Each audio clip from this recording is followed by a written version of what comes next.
So something I've been thinking a lot about recently is the idea of self-reflection, the serious contemplation of yourself as an overall person, and more specifically, your character, actions, and motives on a day-to-day basis.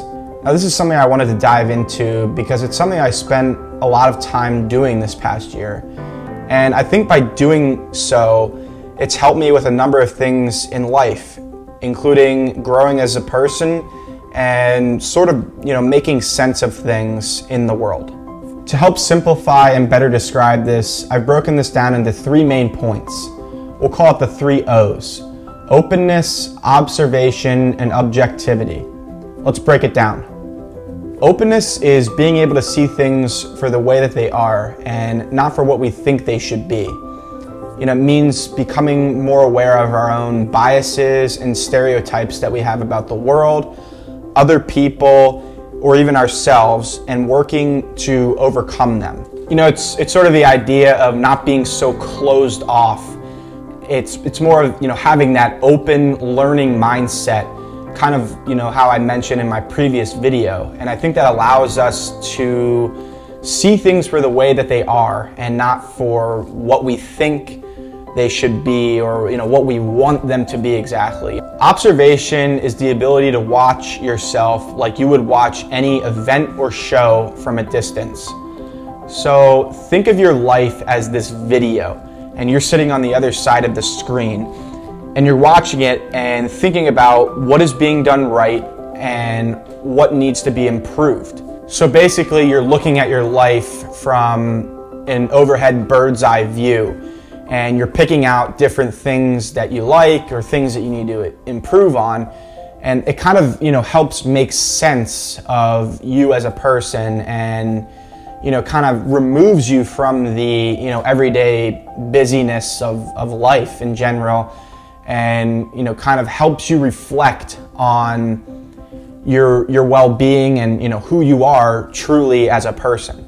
Objectivity is the ability to separate your thoughts, feelings, and behaviors from your identity and sense of self. It's the real exploration into who you truly are as a person. And of course, the behaviors you engage in are part of who you are, but they don't encompass all of who you are. There's so much more to the puzzle, and I think that's what really allows us to gain a better understanding of ourselves and, for who we truly are as individuals.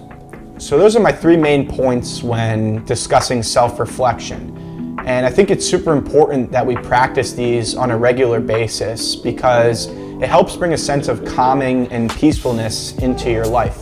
And I think it also helps manage stress.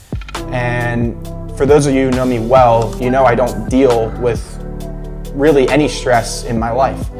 And we'll save that for another video, but I think this has played a huge role into why that is. And I think, if more people start to practice this and kind of take a step back from the daily pressures, you might see some of these effects, helping you out in your regular, day-to-day life. I really think that this has helped me work through tough situations in my life or things that I might question as to why it has to be like that. And by practicing these main points, it's helped bring a lot of clarity to my mind. And I spend way less time focusing on meaningless shit, and I spend way more of my energy focusing on myself and the things that I can control instead. However, something that's absolutely crucial in doing this the correct way is to find a place where you think very effectively. This can be anywhere, somewhere that's peaceful, calming, that will allow you to envision your life in its entirety. Some places that work really well for me include being near or on the water, biking, long car rides, walks around the city with my earbuds in, pretty much anywhere peaceful. And I think it's super important to utilize those places. Take a step back from the craziness, slow down, and evaluate your life at that moment. See your journey and your growth each day, each week, each month, and each year. Reflection is a super important factor in living a better life. When we fail to reflect, we tend to lose perspective and get caught up in things that don't matter. And we fail to see the things that are most important.